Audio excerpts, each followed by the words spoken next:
Hello everyone, this is Brian from BD Retro Mods, and I wanted to finally take some time and make a video on my quick thoughts on the Atari 2600 Plus and how the various controllers I make work on it.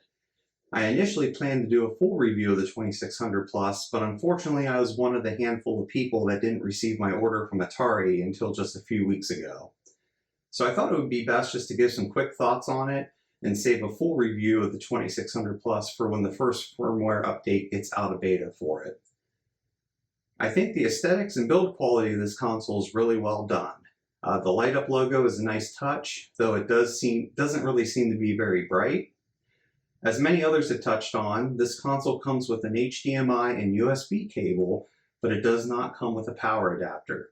So you will either need to provide your own or plug the USB cable from the console into your TV itself to power it. For the price of the 2600 Plus, it really should have come with one. The joystick that comes with the Atari 2600 Plus does a really good job of replicating the look and feel of the original Atari joystick, which is great if you enjoyed using them. I also purchased the paddle set, and the paddles do a good job of replicating the original paddle experience as well. It's important to note that this is an emulation-based console that dumps the cartridge's ROM to the console to play it, similar to how the Retron 77 is. Therefore, traditional style flash cards will not work on it. The Atari 2600 Plus does allow you to hot swap games, which is very convenient. Based on a review my friend Mike did on the 2600 Plus, the console also seems to have a better compatibility rate with games compared to the Retron 77. However, the 2600 Plus still has a variety of issues at the time of making this video. While there's a high percentage rate of 2600 game compatibility, there are numerous reports of various 2600 paddle games not emulating well and causing jitters. I noticed this as well when I tried a couple beyond the cartridge that came with the 2600 Plus paddle set. There are also various issues with the 7800 emulation at the moment when it comes to playing certain commercial games. Most homebrews aren't working correctly. The difficulty switches are reversed, and the actual action buttons for the 7800 controller on games are reversed as well. I'm not really sure how those last two issues got missed before release.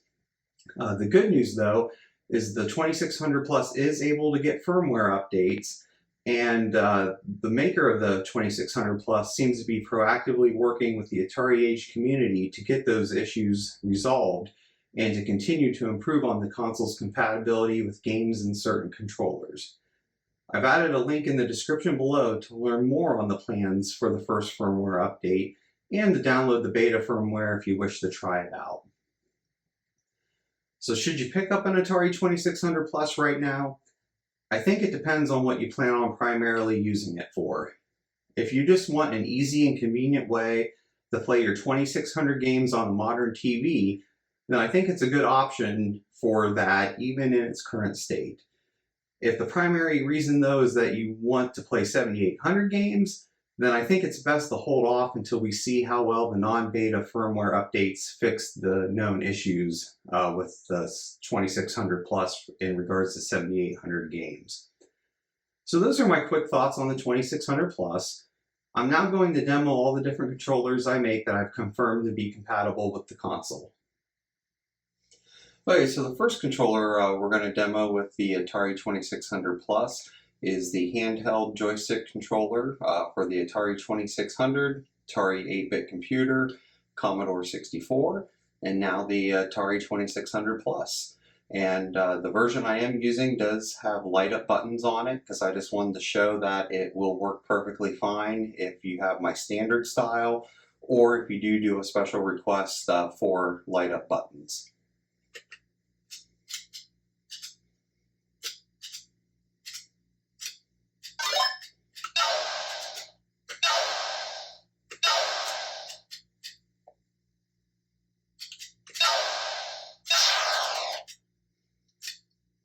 Okay, and now I'm going to go ahead and show this same controller being used on a 7800 game that only uses one action button, which will work fine with that as well.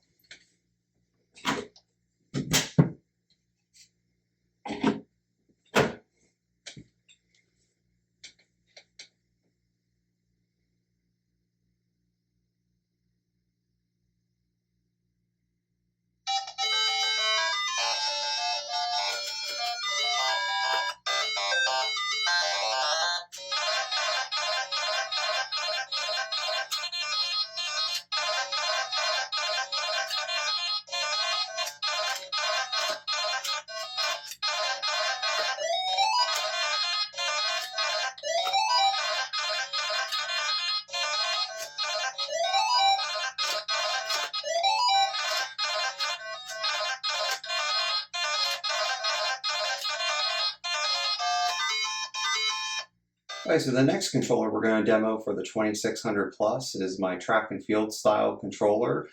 This controller is in homage to the original track and field controller that Atari made for track and field for the various consoles that they made it for. And for this demo, we are going to go ahead and use a Decathlon to show it in action. And that's only really because I'm not a big fan of the 2600 version of track and field. I do prefer playing it on Atari 8-bit computers. But again, Decathlon's another one that's a good example to show that this controller will work perfectly fine with the 2600 Plus.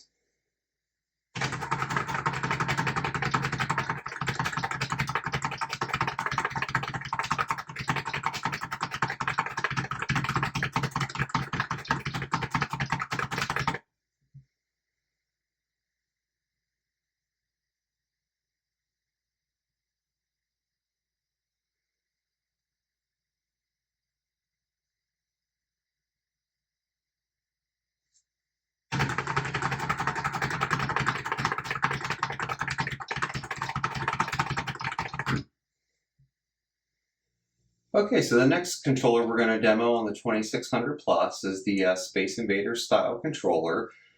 This will work perfectly fine for any 2600 or 7800 game on the 2600 Plus that plays similar to Space Invaders, that would have your left and right movements with the action button. So again, we're going to go ahead and use Space Invaders as a demo of that to show how this works.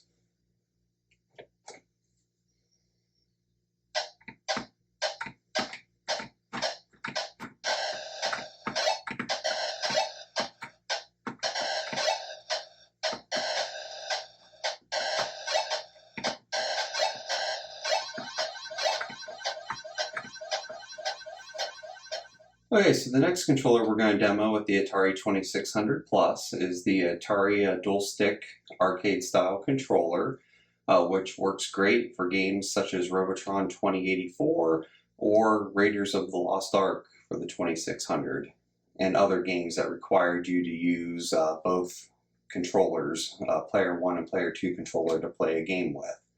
And we're going to go ahead and play Robotron 2084 from the 7800 to show this in action.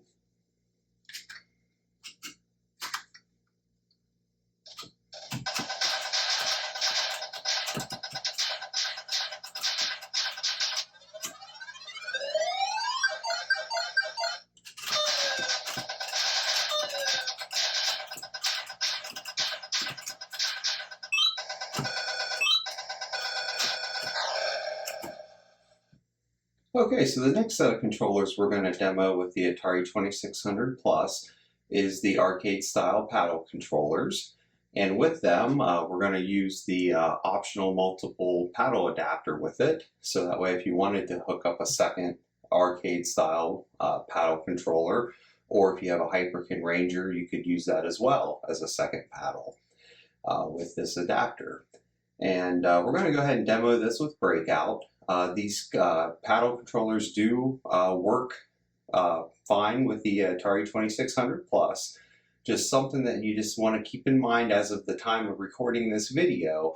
There are known emulation issues on certain paddle games. So depending on what paddle game you're trying to play, you may notice some issue, but it's not because of the controllers themselves, but because of that particular paddle game being emulated on the 2600 Plus. So again, we're going to go ahead and use Breakout for this demonstration just to show you that they do work okay. So I'm going to set it to 2-player, start it.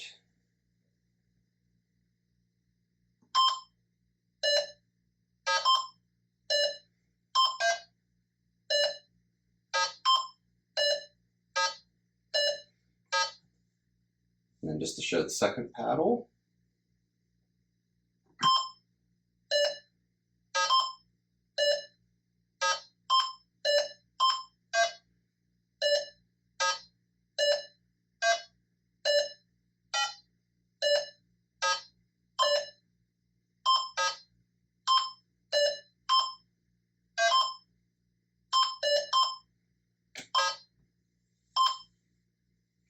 Okay, so the next controller we're going to demo with the 2600 Plus is the Atari 7800 arcade style controller. Now, just a couple things to be aware of with this is as long as you're using the standard style of this that I make with the regular action buttons, this works perfectly fine with the 2600 Plus. Now, if you're one of the few people who have asked me to put in light up buttons, that version is not compatible with the 2600 Plus. And the reason for it is that when the emulator detects it being a 7800 controller, there's something the emulator doesn't like about power being pulled off of pin 7 to light up those buttons. Retro Bliss Gaming kind of showed that with his, and just to be aware, in most cases you're going to be fine because most people have this. But if you are one of the few that have asked me to put light up buttons for your 7800 controller, that unfortunately would not work with the 2600 Plus at the time of this recording. So with that though, I am going to show this in action real quick with Choplifter.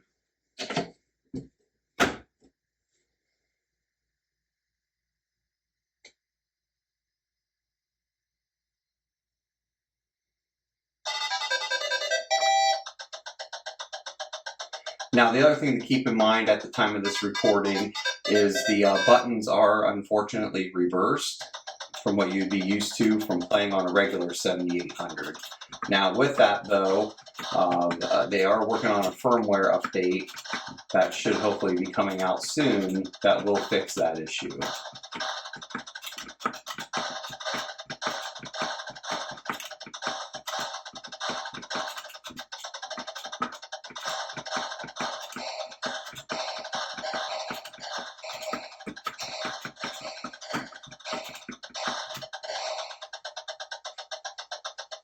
Okay, so the next pair of controllers we're going to demo with the 2600 Plus are the NES style controllers that I modified to work for the Atari 7800, 2600, and Atari 8-bit computers. The game we're going to demo these with is Xevious, and just a couple quick things before we started. When playing this game for the 7800 on the 2600 Plus, you are going to have to flip your difficulty switches, because at the time of this recording, the difficulty switches are reversed on the 2600 Plus, and that is supposed to get fixed in a future firmware update. And the reason you want to flip that, because if you don't, it's going to register these as 2600 controllers and not give you the 2-button functionality. So we're going to go ahead and do that.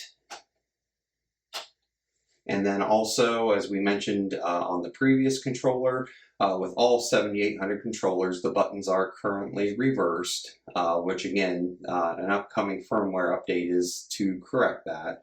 But normally you'd have your left trigger and right trigger, and they are reversed at the time of this video. So we're going to go ahead and get started here. Set this for 2-player.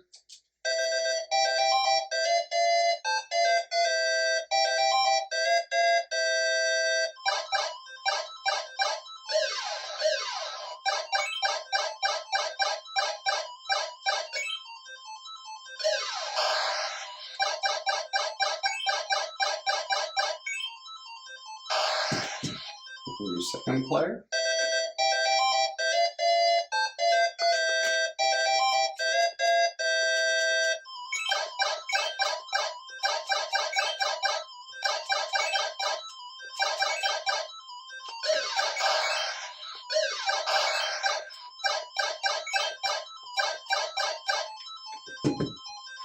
Okay, so the last controller I'm going to demo with the 2600 Plus is actually a new controller that I've been working on that I plan to make available here very soon, and that's the Atari 7800 handheld joystick controller. And the idea for this came about really because of the fact that the 2600 Plus only comes with a 2600 joystick. And you're probably wondering, why is there 4 buttons? And that's because the way I made this is that you can use either your left hand or right hand with this joystick and then still be able to use the 2 action buttons of the 7800 comfortably. So again, if I'm going to use my left hand for the joystick, I just put my right thumb over here, and I can easily hit both buttons, which are 16mm push buttons, or again, have it right-handed and do that with my left thumb. So for demonstration, I am going to go ahead here and play some Commando, and just let me know what your thoughts are on this new controller in the comments of the video.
And that's all for this video. I want to thank you for taking the time to watch it. I have links below if you're interested in any of these controllers that I demoed, and feel free to contact me with any questions. Thanks again.